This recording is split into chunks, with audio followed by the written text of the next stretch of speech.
ಭಾರತ ದೇಶದಲ್ಲಿ ಅದೊಂದು ಪರಂಪರೆಯೇ ಅದ. ಬಹಳ ಸಣ್ಣ ವಯಸ್ಸಿನಲ್ಲೇ ಅತಿ ಎತ್ತರದ ಜ್ಞಾನವನ್ನು ಹೊಂದಿರುವಂಥ ಬಾಲಕರನ್ನು ಈ ದೇಶದಲ್ಲಿ ನಾವು ಕಾಣ್ತೀವಿ. ಇಲ್ಲೇ ಮಹಾರಾಷ್ಟ್ರದಲ್ಲಿ ಜ್ಞಾನೇಶ್ವರ ಮಹಾರಾಜರು ಆಗಿ ಹೋದರು. ಅವರಷ್ಟೇ ಒಂದು 20-21 ವರ್ಷಗಳ ಕಾಲ ಬದುಕಿದರು.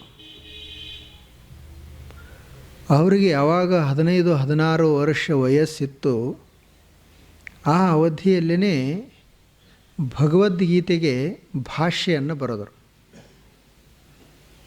ಭಗವದ್ಗೀತೆ ಅದು ಸಂಸ್ಕೃತದಲ್ಲಿ ಅದ. ಆ ಸಂಸ್ಕೃತದ 700 ಶ್ಲೋಕಗಳ ಮೇಲೆ ಮರಾಠಿಯಲ್ಲಿ ಭಾಷ್ಯವನ್ನು ಬರೆದರು. ಅದೇ ಜ್ಞಾನೇಶ್ವರಿ ಆಯಿತು. ಆ ಜ್ಞಾನೇಶ್ವರಿ ಇವತ್ತು ಇಡೀ ಮಹಾರಾಷ್ಟ್ರದ ಮನೆಗಳಲ್ಲೆಲ್ಲ ಅದ. ಅಷ್ಟು ಪ್ರಭಾವ ಬೀರಿತು. ಹಾಗೆ ಅವರು ಚಾಂಗ್ದೇವ್ ಪಾಷಷ್ಠಿ ಅಂತ ಒಂದು ಗ್ರಂಥವನ್ನು ಬರೆದರು. ಅಮೃತಾನುಭವ ಅಂತ ಒಂದು ಗ್ರಂಥವನ್ನು ಬರೆದರು. ಯಾವ ವಯಸ್ಸಿನಲ್ಲಿ ಅಂತಂದರೆ 15-16 ವರ್ಷದ ವಯಸ್ಸಿನಲ್ಲಿ. ಈ ವಯಸ್ಸಿನಲ್ಲಿ ಹುಡುಗರಿಗೆ ಇನ್ನೂ ಏನೂ ತಿಳಿತಾನೇ ಇರುವುದಿಲ್ಲ ಅಂತ ನಾವು ಭಾವಿಸ್ತೀವಿ. ಆದರೆ ಅದೇ ವಯಸ್ಸಿನಲ್ಲಿ ಅವರು ಶ್ರೇಷ್ಠ ದಾರ್ಶನಿಕರಾಗಿದ್ದರು. ಹಿಂದೊಬ್ಬ ಸುಮಾರು ಇದೇನು ಈ ಕಠೋಪನಿಷತ್ತದ, ಈ ಕಠೋಪನಿಷಕ್ಕಿಂತಲೂ ಪೂರ್ವದಲ್ಲಿ ಒಬ್ಬ ಕಪಿಲ ಮುನಿ ಅಂತ ಆಗಿ ಹೋದ. ಆತ 8-9 ವರ್ಷ ವಯಸ್ಸಿನಲ್ಲಿದ್ದಾಗ ಅವರ ತಾಯಿ ತಂದೆಗಳನ್ನು ಇಬ್ಬರನ್ನು ಮುಂದೆ ಕೂಡಿಸಿಕೊಂಡು ಅವರಿಗೆ ತತ್ವಜ್ಞಾನವನ್ನು ಬೋಧಿಸಿದ. ಅವರಿಗೆ ಜ್ಞಾನವನ್ನು ಆತ ತಿಳಿಸಿದ. ನೋಡ್ರಿ ಹೇಗದ. ಆತ ಏನು ಉಪದೇಶ ಮಾಡಿದಲ್ಲ, ಆತನ ಮಾತುಗಳಿಗೇ ದರ್ಶನ ಅಂತ ಕರೆಯುವುದು. ಅದು ಸಾಂಖ್ಯ ದರ್ಶನ ಅಂತ ಈಗಲೂ ಸಹಿತ ಪ್ರಸಿದ್ಧ ಅದ. ಇನ್ನೂ ಯಾವ ದರ್ಶನವೂ ಆಗಿರಲಿಲ್ಲ. ಅಂಥ ಕಾಲದಲ್ಲಿ ಆತ ಮೊಟ್ಟ ಮೊದಲು ಒಂದು ದರ್ಶನವನ್ನು ಕೊಟ್ಟ. ದರ್ಶನ ಅಂದರೆ ಈ ಜಗತ್ತು, ಇದರ ಸ್ವರೂಪ ಏನು, ನಾನು ಯಾರು, ದೇವರು ಅಂದರೆ ಯಾರು, ಮತ್ತು ನಾನು ಮುಕ್ತನಾಗಬೇಕಲ್ಲ, ಅದಕ್ಕೆ ಏನು ಮಾಡಬೇಕು, ಇದನ್ನೆಲ್ಲ ಕುರಿತು ಆತ ಕಪಿಲ ಮುನಿ ಆಲೋಚನೆ ಮಾಡಿದ. ಅವನು ಸಹಿತ 8-9 ವರ್ಷದ ಒಬ್ಬ ಬಾಲಕ. ಹೀಗೆ ಇವರ ಸಂಖ್ಯೆ ಬಹಳಷ್ಟು ಜನ ಅದಾರ. ಜ್ಞಾನ ಅನ್ನೋದು ಅಲ್ಲ, ಅದಕ್ಕೆ ವಯಸ್ಸಿನ ಮಿತಿನೇ ಇಲ್ಲ ಅಂತ ಭಾರತೀಯರ ಭಾವನೆ ಅದ. ಶರೀರಕ್ಕೆ ಮಿತಿ ಅದ, ಆದರೆ ಜ್ಞಾನಕ್ಕಿಲ್ಲ. ಶರೀರಕ್ಕೆ ವಯಸ್ಸದ, ಜ್ಞಾನಕ್ಕೆ ವಯಸ್ಸಿಲ್ಲ. ಆಗ ಅನೇಕ ಜನ, ಅವರಲ್ಲಿ ನಚಿಕೇತನು ಒಬ್ಬ. ನಮ್ಮಲ್ಲಿ ಅಕ್ಕ ಮಹಾದೇವಿ ಅವರು ಬದುಕಿ ಬಾಳಿ ಹೋದರು. ಅವರು ಸಹಿತ ಅಷ್ಟೇ 20-21-2 ವರ್ಷ ಬದುಕಿರಬೇಕಷ್ಟೇ ಅವರು. ಅದಕ್ಕಿಂತ ನಂತರ ಏನಾಯಿತು ಅಂತ ಜೀವನದಲ್ಲಿ ಅವ್ರದ್ದು ಇತಿಹಾಸ ಇಲ್ಲ. ಅತಿ ಸಣ್ಣ ವಯಸ್ಸಿನಲ್ಲೇ ಮನೆಯನ್ನು ಬಿಟ್ಟು ಹೋದರು. ಕಲ್ಯಾಣದಲ್ಲಿ ಸ್ವಲ್ಪ ದಿವಸಗಳವರೆಗೆ ಇದ್ದರು. ಆ ಬಳಿಕ ಶ್ರೀಶೈಲದ ಕದಳಿ ವನಕ್ಕೆ ಹೋಗಿ ಐಕ್ಯ ಆದರಂತ ಹೇಳ್ತಾರೆ. ಆ 16, 17, 18ನೇ ವಯಸ್ಸಿನಲ್ಲೇ ಅದ್ಭುತವಾದಂಥ ಮಾತುಗಳನ್ನು ಆಡಿದರು. ಯೋಗ ಸಾಧನೆಯನ್ನು ಮಾಡಿದರು. ಯೋಗಾಂಗ ತ್ರಿವಿಧಿ ಅಂತ ಒಂದು ಗ್ರಂಥವನ್ನು ಬರೆದರು. ಯೋಗದ ಮೇಲೆ ಭಾರಿ ಸಾಧನೆ ಆಯಿತು ಅವ್ರದ್ದು. ನಾವು ಅವರ ವಚನಗಳನ್ನು ಅಷ್ಟೇ ಕೇಳಿದ್ದೀವಿ, ಯೋಗದ ವಚನಗಳು ಕೂಡ ಅದಾವೆ. ಅವರನ್ನು ಕುರಿತು ಒಂದು ಮಾತನ್ನೇ ಹೇಳಿದರು. ಯಾರು ಅಂದರೆ ಚನ್ನಬಸವಣ್ಣವರು. ಅವರು ಸಹಿತ ಭಾಳ ಸಣ್ಣವರೇ. ಅವರು ಒಂದು 22 ವರ್ಷ ಬದುಕಿದರು ಚನ್ನಬಸವಣ್ಣವರು. ಬಸವಣ್ಣನವ್ರದ್ದು ಏನು ಒಂದು ಅನುಭವ ಮಂಟಪ ಇತ್ತು, ಆ ಅನುಭವ ಮಂಟಪಕ್ಕೆ ಎಲ್ಲರೂ ಬರ್ತಿದ್ದರು. ಎಲ್ಲರೂ ಬಂದು ತಮ್ಮ ತಮ್ಮ ಅನುಭವವನ್ನು ಹೇಳಿಕೊಳ್ತಿದ್ರು. ಅವಾಗ ಇವರು ಏನು ಚನ್ನಬಸವಣ್ಣವರಿದ್ದರಲ್ಲ, ಆ ಎಲ್ಲರ ವಚನಗಳನ್ನು ಕೇಳಿ ಕೊನೆಗೆ ಅವುಗಳಿಗೆ ಸಿಕ್ಕ ಹಾಕುವುದು, ಸಹಿ ಮಾಡೋದು ಯಾರು ಅಂದರೆ ಚನ್ನಬಸವಣ್ಣವರು ಮಾಡ್ತಿದ್ದರು. ಅವ್ರದ್ದು ಸಹಿ ಆದ ಬಳಿಕನೇ ಅದು ವಚನ ಅಧಿಕೃತ ಆಯಿತು ಅಂತ ಅದರ ಅರ್ಥ. ನೋಡ್ರಿ ಹೇಗಿರಬೇಕು. ಅವರೇ ಎಲ್ಲಕ್ಕಿಂತ ಸಣ್ಣವರು, ಆದರೆ ಎಲ್ಲರ ವಚನಗಳಿಗೆ ಸಹಿ ಮಾಡೋರು ಅವರೇ. ಅದಕ್ಕೆ ಅವರಿಗೆ ಷಟ್ ಸ್ಥಳ ಜ್ಞಾನಿ ಅಂತ ಕರೆಯುವುದು, ಚಿನ್ಮಯ ಜ್ಞಾನಿ ಅಂತ ಕರೆದರು. ಅವರು ಹಿರಿಯರಂದರೆ ಯಾರು ಅನ್ನೋದನ್ನು ಹೇಳ್ತಾರೆ. ಅಕ್ಕ ಮಹಾದೇವಿಯನ್ನು ಕುರಿತು ಹೇಳುವಾಗ ಇವರು ಸಣ್ಣವರದಾರ ಅಂತ ಎಲ್ಲರೂ ಅಂತಿದ್ರಲ್ಲ, ಅವರು ಸಣ್ಣವರಲ್ಲ, ಅವರಷ್ಟು ದೊಡ್ಡ ಹಿರಿಯರೇ ಯಾರಿಲ್ಲ ಅಂತ ಚನ್ನಬಸವಣ್ಣವರು. ಅಜ ಕಲ್ಪ ಕೋಟಿ ವರುಷದವರೆಲ್ಲ ಹಿರಿಯರೇ, ಹುತ್ತೇರಿ ಬೆತ್ತ ಬೆಳೆದು ತಪಸ್ವಿಗಳೆಲ್ಲ ಹಿರಿಯರೇ,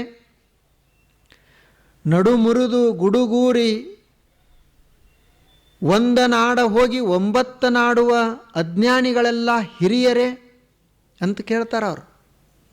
ಅಜ ಕಲ್ಪ ಕೋಟಿ ವರುಷದವರೆಲ್ಲ ಹಿರಿಯರೇ. ಅಜ ಅಂತಂದ್ರೆ ಬ್ರಹ್ಮ, ಬ್ರಹ್ಮನ ಆಯುಷ್ಯ ಅಂತಾರಲ್ಲ, ಅಜ ಕಲ್ಪ ಕೋಟಿ ಅದು. ಅಷ್ಟು ವರ್ಷಗಳವರೆಗೆ ತಪಸ್ಸನ್ನು ಮಾಡಿದವರು ಅದಾರಂತ. ಅಜ ಕಲ್ಪ ಕೋಟಿ ವರುಷದವರೆಲ್ಲ, ವರ್ಷ ತಪಸ್ಸು ಮಾಡಿದಂಥವರು ಅವರು ಹಿರಿಯರೇ ಅಲ್ಲ. ಮತ್ತು ಹುತ್ತೇರಿ ಬೆತ್ತ ಬೆಳೆದು ತಪಸ್ವಿಗಳೆಲ್ಲ ಭಾರೀ ತಪಸ್ಸನ್ನು ಆಚರಿಸ್ತಾ ಇದ್ದಾರೆ.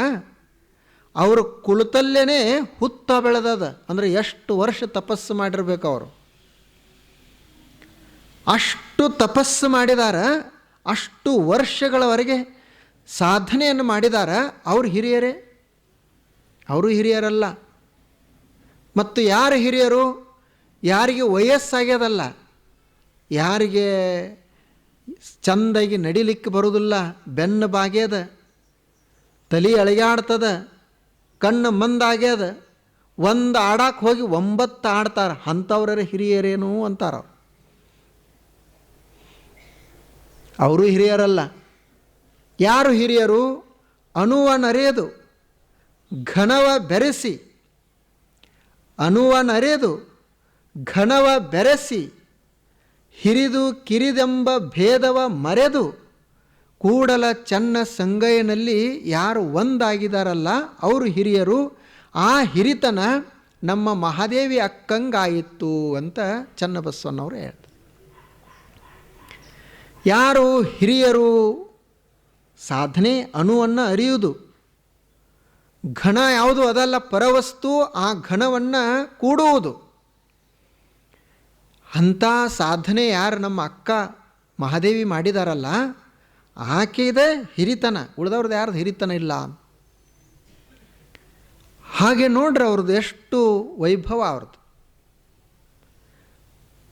ಅಂಥವ್ರಿಗೆ ಮಾತ್ರ ಹಿರಿತನ ಇರುವುದು ಅಂತ. ಹಾಗೆ ಈ ಜ್ಞಾನದ ಕ್ಷೇತ್ರದಲ್ಲಿ ನಮ್ಮ ದೇಶದಲ್ಲಿ ಅಪ್ರತಿಮ ಸಾಧನೆಯನ್ನು ಮಾಡಿದವರು ಯಾರು ಅಂದರೆ ಈ ಬಾಲಕರೇ. ಈ ಉಪನಿಷತ್ತುಗಳನ್ನೆಲ್ಲ ಕೇಳಿದವರು ಹುಡುಗರೇ. ವಯಸ್ಸಾದಂಥ ಋಷಿಗಳಿರ್ತಿದ್ರು, ಕೇಳೋರು ಯಾರು ಇರ್ತಿದ್ರು ಅಂದರೆ ಹುಡುಗರು ಕೇಳ್ತಿದ್ರು. ಯಾಕೆಂದ್ರೆ ಆ ಗುರುಕುಲಗಳು, ಆ ಆಶ್ರಮಗಳೇ ಆಗಿನ ಕಾಲದ ಗುರುಕುಲಗಳಾಗಿದ್ದು. ಶಂಕರಾಚಾರ್ಯರಂತ ಆಗಿ ಹೋದರು. ಅವರ ಹೆಸರನ್ನು ನಾವೆಲ್ಲರೂ ಕೇಳಿದ್ದೀವಿ. ಅವರು ಬದುಕಿದ್ದನು ಬರೀ 32 ವರ್ಷ, ಬರೀ 32 ವರ್ಷ ಬದುಕಿದರು. ಆದ್ರೆ ಅವರು ನನ್ನ ಯಾರೂ ಮರಿಲಿಕ್ಕೆ ಸಾಧ್ಯ ಇಲ್ಲ. ಬ್ರಹ್ಮಸೂತ್ರಕ್ಕೆ ಭಾಷ್ಯ ಬರೆದ್ರು, ಉಪನಿಷತ್ತುಗಳಿಗೆ ಭಾಷ್ಯ ಬರೆದ್ರು, ಗೀತೆ ಮೇಲೆ ಭಾಷ್ಯ ಬರೆದ್ರು, 100 ಗೀತೆಗಳನ್ನು ರಚನೆ ಮಾಡಿದರು. ಇಡೀ ದೇಶದ ತುಂಬ ಎಲ್ಲ ಸಂಚರಿಸಿದರು. 4 ಮಠಗಳನ್ನು ಸ್ಥಾಪನೆ ಮಾಡಿದರು ಆಗಿನ ಕಾಲದಲ್ಲಿ. ಈಗೇನು ನಾವು ಕೇದಾರನಾಥಕ್ಕೆ ಹೋಗ್ತೀವಿ, ಬದ್ರಿನಾಥಕ್ಕೆ ಹೋಗ್ತೀವಿ. ಕೇದಾರನಾಥಕ್ಕೆ ಈಗಲೂ ಸಹಿತ ನಡ್ಕೊಂತ ಹೋಗ್ಲಿಕ್ಕೆ ಎಷ್ಟು ಕಷ್ಟ ಆಗ್ತದೆ. ಎಲ್ಲರೂ ಬಹಳಷ್ಟು ಜನ ವಿಮಾನಕ್ಕೆ ಹೋಗ್ತಾರೆ. ಈಗಲೂ ಸಹಿತ ಅಲ್ಲಿ 18 ಕಿಲೋಮೀಟ್ರ್ ನಡಿಬೇಕು ಅಂತದ ಕೇದಾರನಾಥಕ್ಕೆ ಹೋಗಬೇಕಾದ್ರೆ. ಆಗಿನ ಕಾಲದಲ್ಲಿ 8ನೇ ಶತಮಾನದಲ್ಲಿ, ಅಂದರೆ ಈ ಕಡೆ ಒಂದು 800 900, ಆ ಕಡೆ ಒಂದು 200 ವರ್ಷ, 1200 ವರ್ಷಗಳ ಹಿಂದೆ ಯಾವ ವಾಹನಗಳ ಸೌಕರ್ಯವೂ ಇರಲಿಲ್ಲ. ಅಲ್ಲಿ ಹೋಗಿ ಅವರು ಆ ಮಂದಿರವನ್ನು ಮಾಡಿಸಿದರು. ಇಡೀ ಭಾರತದ ತುಂಬ ಎಲ್ಲ ಸಂಚರಿಸಿದರು. ಆ ಕಡೆ ಈಶಾನ್ಯ ಕಡೆ ಓಂಕಾರೇಶ್ವರಕ್ಕೆ, ಒಡಿಸ್ಸಾಕ್ಕೆ ಹೋದರು. ಅಲ್ಲಿ ಒಂದು ಮಠವನ್ನು ಸ್ಥಾಪಿಸಿದರು. ಇಲ್ಲಿ ಕರ್ನಾಟಕಕ್ಕೆ ಬಂದರು. ಯಾವುದು ಶಾರದಾ ಪೀಠವನ್ನು ಶೃಂಗೇರಿಯಲ್ಲಿ ಸ್ಥಾಪನೆ ಮಾಡಿದರು. ನೀವೇನೀಗ ಅನ್ನಪೂರ್ಣ ಕಡೆ ಹೋಗ್ತೀರಿ ದರ್ಶನ ಮಾಡಲಿಕ್ಕೆ, ಶೃಂಗೇರಿ ಪೀಠವನ್ನು ಅವರೇ ಸ್ಥಾಪನೆ ಮಾಡಿದರು. 1200 ವರ್ಷಗಳ ಹಿಂದೆ. ಬದುಕಿದ್ದೆಷ್ಟು ಅಂದರೆ 32 ವರ್ಷ ಅಷ್ಟೆ. ಅವರು 8 ವರ್ಷ ವಯಸ್ಸಿನಲ್ಲಿದ್ದಾಗಲೇ 4 ವೇದಗಳನ್ನು ಕಂಠಪಾಠ ಮಾಡಿದ್ರಂತ.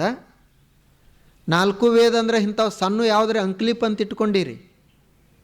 ಒಂದು ವೇದ ಅಂದರೆ 10,000 ಮಂತ್ರಗಳು ಇರ್ತಾವೆ. ಋಗ್ವೇದ ಅಂದರೆ ಒಂದು 10,000 ಮಂತ್ರಗಳು. ಆಗ ಎಲ್ಲ ವೇದಗಳನ್ನು ಕಂಠಪಾಠ. 16ನೇ ವರ್ಷಕ್ಕೆ ಎಲ್ಲ ದರ್ಶನಗಳ ಕಂಠಪಾಠ. ಅನೇಕ ದರ್ಶನಗಳ ಈ ದೇಶದಲ್ಲಿ ತತ್ವಶಾಸ್ತ್ರ ಅವುಗಳನ್ನೆಲ್ಲ ಕಂಠಪಾಠ. 18 19ನೇ ವರ್ಷಕ್ಕೆ ಭಾಷ್ಯವನ್ನು ಬರೆದರು. ಮುಂದೆ ಅವ್ರನ್ನ ಸೋಲಿಸೋರು ಯಾರೂ ಇರಲಿಲ್ಲ ಭಾರತ ದೇಶದಲ್ಲಿ. ಅಂಥ ಪ್ರಕಾಂಡ ಪಂಡಿತರಾಗಿದ್ದರು ಅವರು ಅಷ್ಟೇ ಸ್ವಲ್ಪ ವರ್ಷದಲ್ಲಿ. ಈಗಲೂ ಸಹಿತ ನಮ್ಮ ದೇಶದಲ್ಲಿ ಅನೇಕ ಪ್ರತಿಭಾವಂತ ಮಕ್ಕಳದಾರ. ಭಾಳ ಸಣ್ಣ ವಯಸ್ಸಿನಲ್ಲೇ ಅಗಾಧ ಸಾಧನೆಯನ್ನು ಮಾಡಿದ್ದಾರೆ. ಅನೇಕ ಕ್ಷೇತ್ರಗಳಲ್ಲಿ ಅವರು ಅಧ್ಯಾತ್ಮ ಕ್ಷೇತ್ರದಲ್ಲಿ ಬಂದಿದ್ದರು ಅಂದ್ರೆ ಅಧ್ಯಾತ್ಮ ಕ್ಷೇತ್ರದಲ್ಲಿ ಅವರು ಸಾಧನೆಯನ್ನು ಮಾಡಿರ್ತಾರೆ. ವಿಜ್ಞಾನ ಕ್ಷೇತ್ರದಲ್ಲಿದ್ದರು ಅಂದ್ರೆ ಅಲ್ಲಿ ಸಾಧನೆ ಇರ್ತದೆ. ಸಾಹಿತ್ಯ ಕ್ಷೇತ್ರ ಇರ್ಬೋದು, ಅಥವಾ ವ್ಯಾಪಾರ ಉದ್ಯೋಗ ಕ್ಷೇತ್ರದಲ್ಲಿ ಅವರ ಸಾಧನೆ ಅದ. ಹೊರದೇಶದಲ್ಲಿ ಬಹಳಷ್ಟು ಜನ ಈಗಲೂ ಸಹಿತ ಭಾರತೀಯ ಯುವಕರು, ಅವರೆಲ್ಲ 30-35 ವರ್ಷದ ಒಳಗಿನ ಯುವಕರೇ ದೊಡ್ಡ ದೊಡ್ಡ ಕಂಪ್ನಿಗಳ CEO ಆಗಿರೋರು. ಎಲ್ಲ ಕಂಪ್ನಿಗಳ CEO ಭಾರತೀಯ ತರುಣರೇ ಇರುವುದು. ಈಗೊಬ್ಬ ನೋಡ್ರಿ, ಒಬ್ಬ ವಿದ್ಯಾರ್ಥಿ ಅದಾನ, ಅವನು 18 ವರ್ಷ ವಯಸ್ಸು, ಪ್ರಜ್ಞಾನಂದ್ ಅಂಥೇಳಿ. ಆತ ಚೆಸ್ ಚದುರಂಗದಲ್ಲಿ ಈಗ ಭಾರೀ ಸಾಧನೆಯನ್ನು ಮಾಡ್ತಾ ಇದ್ದಾನೆ. ಅನೇಕ ವರ್ಷಗಳವರೆಗೆ ಸಾಧನೆ ಮಾಡಿದವರನ್ನು ಸುಮ್ಮನೆ ಹೀಗೆ ಸೋಲಿಸಿಬಿಡ್ತಾನೆ. ಅವನನ್ನು ಸೋಲಿಸೋರೇ ಯಾರಿಲ್ಲ, ಅಂಥ ಪ್ರತಿಭೆಯನ್ನು ಆತ ಪಡೆದುಕೊಂಡ. ಆದ್ದರಿಂದ ಈ ಭಾರತ ದೇಶ ಅಂದರೆ ಪ್ರತಿಭಾವಂತರ ದೇಶ. ಭಾರತ ದೇಶ ಅಂದರೆ ಜ್ಞಾನಿಗಳ ದೇಶ. ನೋಡ್ರಿ ಹೇಗಿರಬೇಕು. ಹಾಗೆ ಈ ನಚಿಕೇತ ಮಕ್ಕಳಲ್ಲಿ ಈತ ಒಬ್ಬ ಆದರ್ಶ ಮಗ. ಈತ ಆದರ್ಶ ವ್ಯಕ್ತಿ. ಯಾವ ಮಕ್ಕಳು ಆದರ್ಶ ಅಂತ ತಿಳ್ಕೊಳ್ಬೇಕು, 4-5 ಲಕ್ಷಣಗಳದಾವ ಅವನಲ್ಲಿ. ಯಾವ ಮೊದಲನೇದು, ಆತ ಏನು ತಂದೆ ಮಾಡ್ತಿದ್ದ ತಪ್ಪನ್ನು ನೋಡಿ ಸುಮ್ಮನೆ ಕೂಡಲಿಲ್ಲ, ಅದನ್ನು ಪರಿಹಾರ ಮಾಡಬೇಕು ಅಂತ ಯೋಚನೆ ಮಾಡಿದ. ಇದು ಮೊದಲನೇ ಲಕ್ಷಣ ಇರಬೇಕು. ತಪ್ಪನ್ನು ನೋಡಿ ಹಾಗೆ ಕೂಡುವುದಲ್ಲ, ಯಾವುದು ಸರಿ ಯಾವುದು ತಪ್ಪು ಅಂತ ಗೊತ್ತಾಗಬೇಕು. ಅದು ಮೊದಲನೇ ಲಕ್ಷಣ. ಎರಡನೇದು, ತಂದೆ ಸಿಟ್ಟಿಗೆ ಬಂದು ನಿನ್ನನ್ನು ಯಮನಿಗೆ ಕೊಟ್ಟನಿ ಅಂದರೂ ಸಹಿತ ಹೆದರಲಿಲ್ಲ, ಧೈರ್ಯ ಇರಬೇಕು. ಆ ಬಳಿಕ ತಂದೆ ನಂದೇನಿಲ್ಲಪ್ಪ ವಚನ ತಪ್ಪೈತಿ, ಸಿಟ್ಟಿನಲ್ಲಿ ಹೇಳಿದ್ದೀನಿ, ಬಿಟ್ಟು ಬಿಡು ಅಂತ ಹೇಳಿದ್ರೆ ಸತ್ಯ ಬಹಳ ಮುಖ್ಯ ಅಂತ ಹೇಳಿದ. ಅನುಪಶ್ಯ ಯಥಾಪೂರ್ವೆ ಪ್ರತಿಪಶ್ಯ ತಥಾಪರೆ ಸಸ್ಯಮಿವ ಮರ್ತ್ಯ ಪಚ್ಯತೆ ಸಸ್ಯಮಿವ ಪುನಃ ಅಜಾಯತೆ. ನಾವು ಸತ್ಯದ ಆರಾಧಕರಾಗಬೇಕು, ಸುಳ್ಳಿನ ಆರಾಧಕರಲ್ಲ. ನಮ್ಮ ಜೀವನದ ತುಂಬ ಪ್ರಾಮಾಣಿಕತೆ ಇರಬೇಕು ಅಂತ ಹೇಳಿದ. ಆನಂತರ ಯಮನ ಹತ್ತಿರ ಹೋಗಲಿಕ್ಕೂ ಸಹಿತ ಹಿಂಜರಿಯಲಿಲ್ಲ, ಸಾಹಸಿ. ಇಂಥ ಮಕ್ಕಳಿಗೆ ಆದರ್ಶ ಮಕ್ಕಳು ಅಂತ ಕರೆಯುವುದು. ಯಾರಲ್ಲಿ ಸರಿ ತಪ್ಪು ಅನ್ನುವುದನ್ನು ಗುರುತಿಸುವುದಂಥ ವಿವೇಕ ಇರ್ತದೆ, ಯಾರಲ್ಲಿ ಪ್ರಚಂಡವಾದಂಥ ಧೈರ್ಯ ಇರ್ತದೆ, ಯಾವುದಕ್ಕೂ ಸಹಿತ ಅವರು ಹೆದರುವುದಿಲ್ಲ, ಮತ್ತು ಅದರ ಜೊತೆಗೆ ಸತ್ಯ ಪ್ರಜ್ಞೆ ಇರ್ತದೆ, ಸತ್ಯವನ್ನು ಮೆಚ್ಚಿಕೊಳ್ಳುವುದು, ಸತ್ಯವನ್ನು ಆರಾಧಿಸುವುದು ಅದೊಂದು ಇರ್ತದೆ ಗುಣ ಅವರಿಗೆ. ಅದರ ಜೊತೆಗೆ ಸಾಹಸಿಗಳಾಗಿರ್ತಾರೆ ಅವರು, ಸಾಹಸ ಪ್ರವೃತ್ತಿ ಇರ್ತದೆ. ಹಾಗೆ ಈ ನಚಿಕೇತನಲ್ಲಿ ಈ 4 ಗುಣಗಳಿದ್ದು. ಈಗ ಆತ ಯಮನ ಮಣಿಯನ್ನು ತಲುಪಿದಾನ. ಯಮನ ಹೆಂಡತಿ ಮತ್ತು ಯಮನ ಸಂಭಾಷಣೆ ನಡೆದದ. ಹೆಂಡತಿ ಯಮನಿಗೆ ಹೇಳಿದಳು, ನೋಡು, ನೀನು ಆ ಬಾಲಕನ ಕಾಲಿಗೆ ನೀರು ಹಾಕಲಿಲ್ಲ ಅಂದರೆ, ಶಾಂತಿ ಮಾಡಿಸಲಿಲ್ಲ ಅಂದರೆ ನಮ್ಮ ಮನೆಗೆ 8 ದೋಷಗಳು ಬರ್ತಾವು